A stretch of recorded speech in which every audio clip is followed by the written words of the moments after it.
Assalamualaikum dan selamat sejahtera. Hari saya Muhammad Faizal bin Muhammad Ayub Khan dengan memegang nombor metrik D2016 207 6147. Hari ini saya akan menyampaikan sebuah ceramah iaitu pemakanan semasa fasa latihan sukan bagi atlet remaja. Bagi mukadimah dia adalah pemakanan merupakan kajian tentang nutrien dan makanan serta kesannya kepada kesihatan, pembesaran dan perkembangan bagi seseorang individu. Manakala bagi pemakanan sukan merujuk kepada bidang pengajian yang mengaplikasikan strategi pemakanan untuk menggalakkan kesihatan, adaptasi kepada latihan, pemulihan dan prestasi optimum semasa latihan. Pemakanan sukan juga boleh dibahagikan kepada dua aspek iaitu pemakanan bagi latihan dan pemakanan bagi pertandingan. Kepentingan bagi pemakanan sukan terbahagi kepada tiga bahagian iaitu membantu perkembangan genetik dan status latihan. Yang kedua, memberi kelebihan signifikan terhadap prestasi atlet. Dan juga yang terakhir, menjana metabolisme yang optimal ketika bersenam. Baik, kita beralih kepada keperluan tenaga, keseimbangan tenaga dan juga ketersediaan tenaga. Yang pertama, keperluan tenaga. Setiap atlet memerlukan keperluan tenaga yang sihat untuk menghasilkan sumber tenaga yang berkualiti ketika melakukan latihan.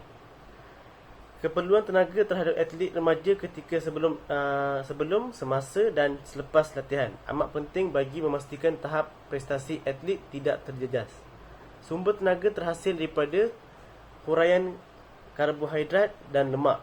Bagi menghasilkan tenaga serta keperluan tenaga dapat memberikan penyesuaian diri dalam latihan serta pemulihan kecederaan. Yang kedua pula, keseimbangan tenaga. Keseimbangan tenaga merupakan kandungan kalori makanan dan minuman yang diambil oleh atlet untuk digunakan sebagai tenaga harian. Pengambilan makanan yang seimbang juga dapat membantu untuk ketahanan tubuh badan atlet bagi mengekalkan kecerdasan serta membantu untuk meningkatkan prestasi atlet. Yang ketiga, ketersediaan tenaga. Ketersediaan tenaga ni merupakan jumlah tenaga yang telah tersedia untuk tubuh badan berfungsi setelah tenaga digunakan. Semua proses metabolik semasa sesi latihan. Ketersediaan tenaga juga merujuk kepada tenaga yang terhasil melalui pemakanan yang dikeluarkan melalui beberapa proses asas fisiologi seperti pertumbuhan, pembiakan dan juga pergerakan.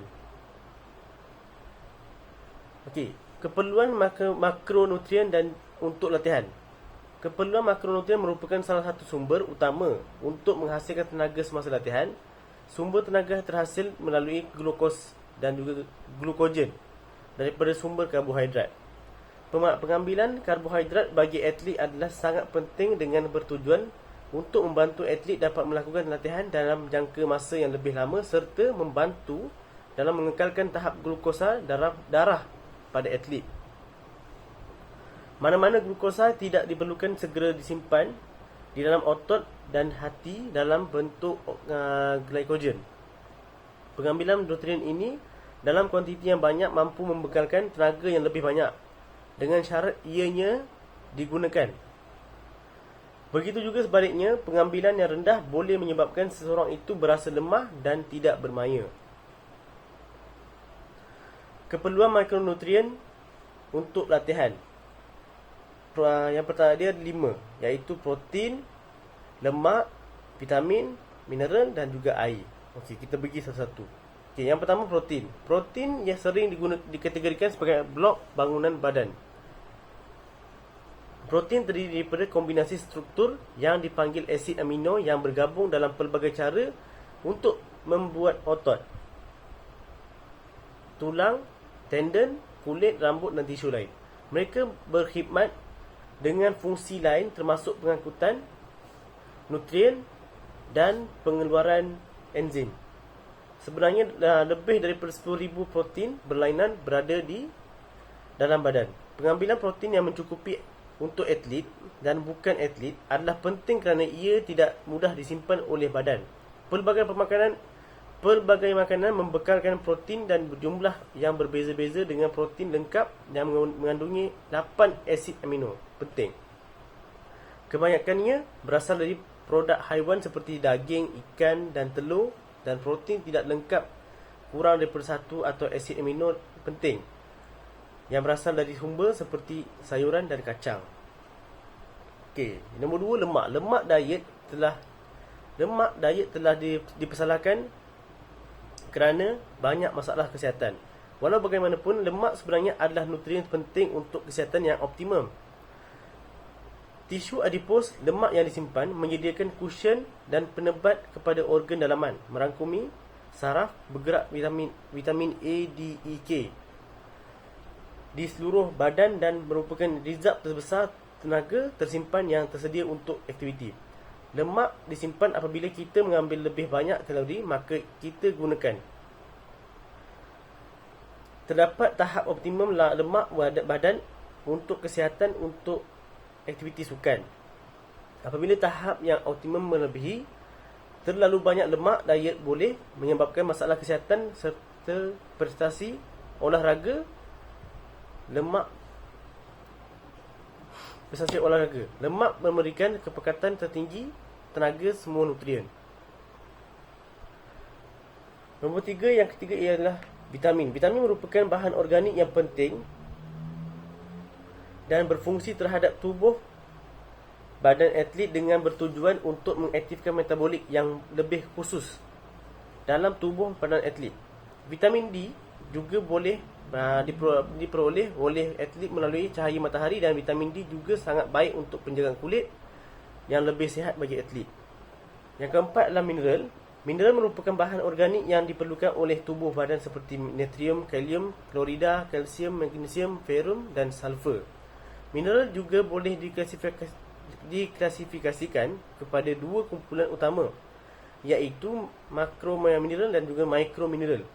Kandungan mineral terhadap atlet sangat penting bagi memastikan tahap prestasi atlet dalam keadaan cergas ketika melakukan latihan.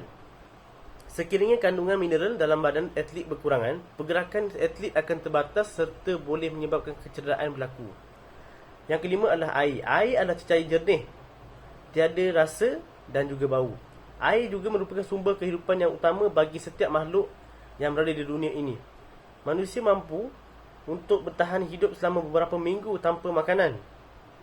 Namun demikian, hanya mampu bertahan beberapa hari sahaja tanpa minum ataupun air. Meminum ataupun air.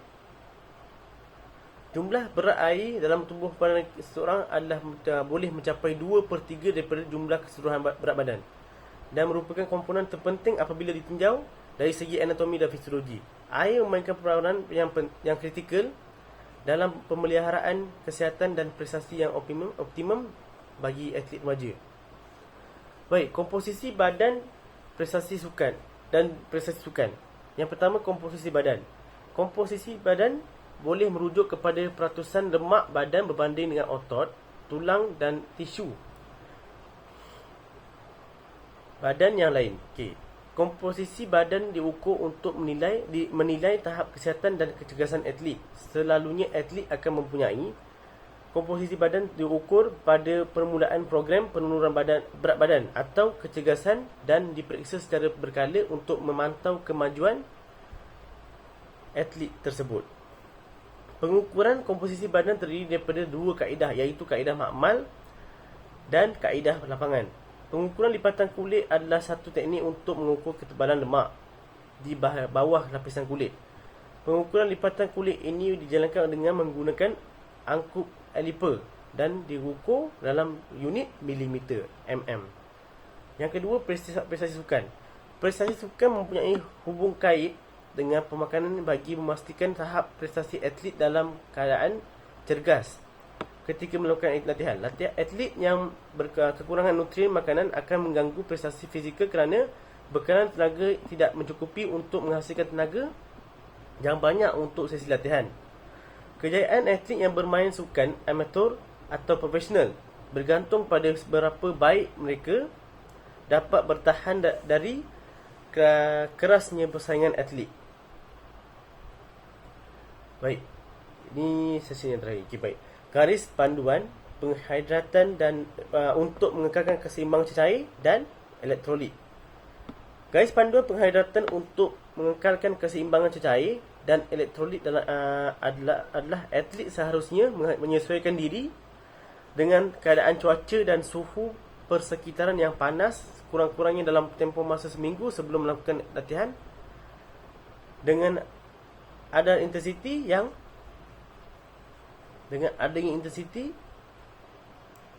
yang tinggi. Pemilihan pemakaian juga memainkan peranan yang penting bagi mengelakkan berlakunya penghidratan cecair dan elektrolit. Sebagai contoh, atlet boleh memakai pakaian yang berwarna cerah berbanding warna gelap di siang hari. Strategi untuk mengoptimumkan prestasi latihan dan pemulihan selepas sesi latihan. Pengambilan minuman yang berisotonik sangat penting untuk meningkatkan tahap prestasi latihan atlet. Minuman isotonik adalah lebih baik dalam menggalakkan penghidratan berbanding lain-lain minuman. Bukan sekadar melegakan badan, malah minuman isotonik juga memberi ketenaga tambahan. Ramai yang berbuat tafsiran masing-masing mengenai kebaikan dan keburukan minuman isotonik. Sungguh pun mereka tidak mengetahui khasiat sebenar minuman isotonik. Antara keistimewaannya ialah mengelakkan seseorang daripada mengalami penghidratan, terutama apabila kandungan air kurang dalam badan. Terdapat dua faktor utama di dalam penyerapan cecair yang boleh memberikan kesan terhadap kepantasan cecair yang kita minum memasuki tubuh, iaitu kepantasan cecair dikosongkan dari dalam perut dan kadar cecair yang diserap melalui dinding usus kecil.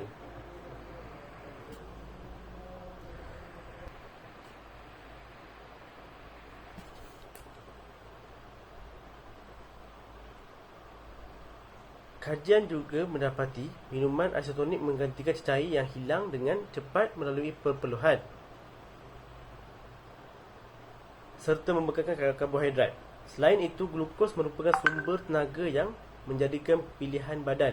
Maka adalah wajar untuk mengambil minuman isotonik di mana kandungan karbohidratnya terdiri daripada sukatan glukos antara 6 hingga 8%.